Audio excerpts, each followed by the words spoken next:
place to start really is, how do you alluded to it, Ashwini, in terms of how do you find these people? How do you assess them? Because the experience might be coming across functions or even across sectors, and then the skills and competencies that candidates require are different too. So I guess, if you've been doing CFO searches, for example, or CEO searches for many years, you kind of have a template to do that. You have candidates, the market, you can look at your database, you can do fresh research, what you're looking for. But I guess for these new roles, that's a bit more difficult. So how do you go about identifying and assessing the suitability of candidates for these new types of roles? And I'll put that out to both of the search consultants on the call. I don't know who wants to go first. Yeah, I think that's my favorite question, and and that's the job, and we keep proactively working with the candidates and also the clients to make these two ends meet, right? So the minute you say a new role, that itself says that there is no precedence to it. There is no track record. Let's say if I'm hiring somebody in electric vehicle, where do I look for talent? If I'm hiring somebody for sustainability officer, where do I look for talent? So the new roles are futuristic in nature, and they don't have a history or a track record, maybe some relevance somewhere. So yeah, the question is, how can candidates do better to position themselves for these roles, right? So if you look at the client perspective, they would definitely look for, or they are looking for talent who come with a diversity background. When I said diverse, I'm not talking about gender. I'm talking about candidates coming from diverse backgrounds, different industry, different experience, roles, skill sets, etc. Because the thought process here is from the client, if the candidate is diverse, they will also bring some a new way of problem solving skills. Okay, because you are trying to solve a scenario or manage a scenario which is new to everybody.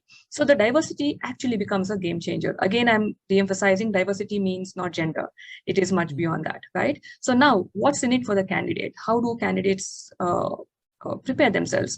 So if you look at diverse background, it is or a diversity hiring, it is a two-way process, right?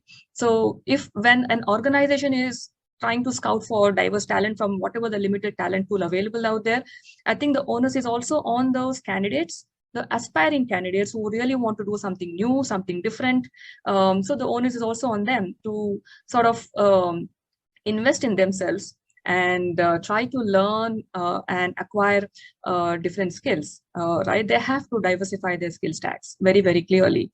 So I think that actually becomes a game changer for both of them, that at least you're ready when an opportunity is in front of you. If I have to give you an example, what stops a life sciences professional from learning new technical skills? Right, so it's good for them to understand, okay, what's happening in a technology industry, and probably vice versa. So I think that way, keeping yourself open to learning new things and understanding new industry, new job, and new complexities will actually open up your opportunities when a role like this comes up. So I think that's a quick tip I would like to give on this side. Yeah. Thank you. And Priya, how do you go about identifying those people in the first place and then assessing their suitability for these new types of roles? That's always a challenge, Patrick. At the end of it, we love the idea of new roles, and sometimes we hit ourselves on the head saying, where the heck are we going to find these people? I think one way of looking at it is the good old sensible way of trying to break it down into components that are required. You're talking about attributes that are required. And then, of course, discovering more often than not that these are better put down than really available in the marketplace. So you go a lot more with secondary or with skills that could be relevant to or applied to the space. So it actually gets very exciting because you're already using your own abilities to judge and to kind of understand and apply how this could be useful. So I like that space because there's a lot that can be done. We've done enough work in the past in this where there was a new space or a new kind of skill that is needed, and you're either bringing it in from a completely different world which is academia or media or something like that, and then moving forward. But let's move forward from the components, which is the more boring bit, to looking at what is really needed. Now, if you look at the chief metaverse officer of a couple of companies, you will find that these people have come in from, being the chief immersive officer of a small company. Or I was looking at, I think, Kathy Hack, which is who's one of the biggest chief metaverse officers and well-known worldwide. They come from a really different background. You would have, of course, technology, digital, gaming, which is a very critical part of this whole space, coming into play. But that's all very well. And there will be very often, I think, as long as the goals are identified, it could be a hit and miss, but they could be something that really works very well. And search consultants know how to do this. They just, you know how to navigate that. Having said that, intangibles that really excite me about this are, in these current roles, is to be topical, knowledgeable, informed, but also something that you look out for constantly is a very, very critical trait, which is curiosity. And the good old-fashioned cliched word, which is passion. But curiosity is a very critical part of this, because anything that is coming up right now hasn't been done before. So unless you're able to look, learn, apply, you're really going to be pretty much in Noah's Ark. You're just going to be completely irrelevant. I know parents who, in fact, I have a dear friend who is working on the space, metaverse space, and she tells me she spends most of her time leaning over her daughter's shoulder, watching all the gaming that's happening, because you have to understand how they think, what they do, to be able to immerse yourself and to be successful in that world. And of course, the metrics for success are a whole different space. Sustainability and all the other spaces that are coming up now, it's exactly the same thing. You've got to be very, very Catholic in the way you look for talent. You've got to be able to search in spaces which are non-standard. And I think that's what makes a really good search, or be able to provide a kind of a plethora. I like what Ashwini said in terms of diversity of the candidate, in terms of the mindset, differential, background, being a game changer or being effective in success and creating success. You've got to make for success. You have a chance, that it might just fold up, but you really can't afford this. Being a search consultant with the client depending on you so much, etc. So yes, long answer to that question, Patrick.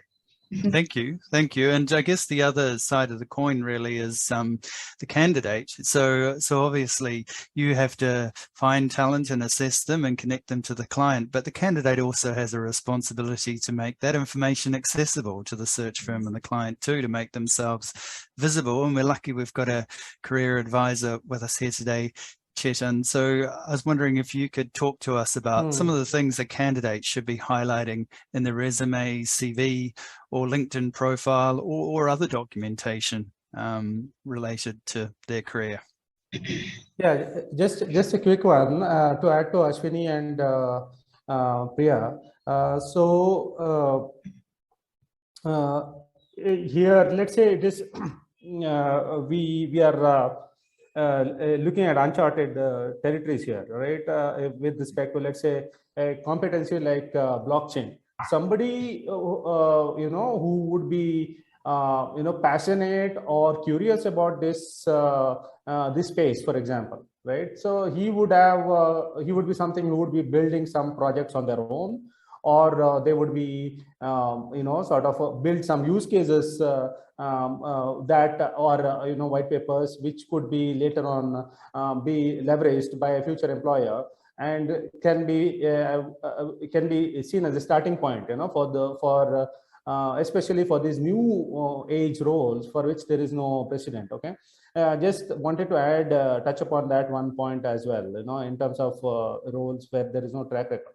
And then coming back to this point, right, what is it that they want to highlight, specifically the executives?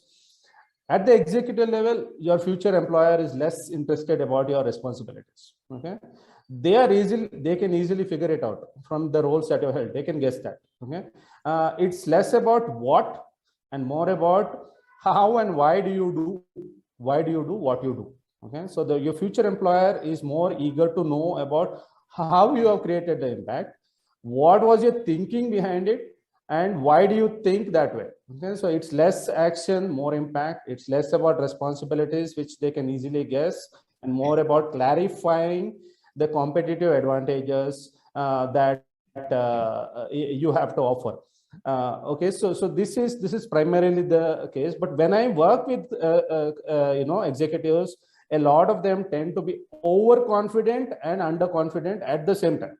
Okay, so they are overconfident that they can easily wing it during the interview stage. They're assuming that okay, the future employer will simply going to get it. They can easily wing it during the interview stage. But then when they are struggling, but then on the other hand, they're also struggling with identifying what roles they are clearly good at, what roles they should be targeting. If you are absolutely clear, okay, about what you can offer to the future employer, you will not be overconfident or underconfident. You will let clarity about your competitive advantages do the talking for you. So basically, clarity about your leadership capabilities leads to confidence. So clarity comes before confidence, and it is very important that you do the homework and be prepared well in advance. So I think that, I guess, is extremely critical. You never know how good your competition is. Underestimating your competition is almost akin to career suicide here at the executive level. You probably may only get one chance and you don't want to blow it away.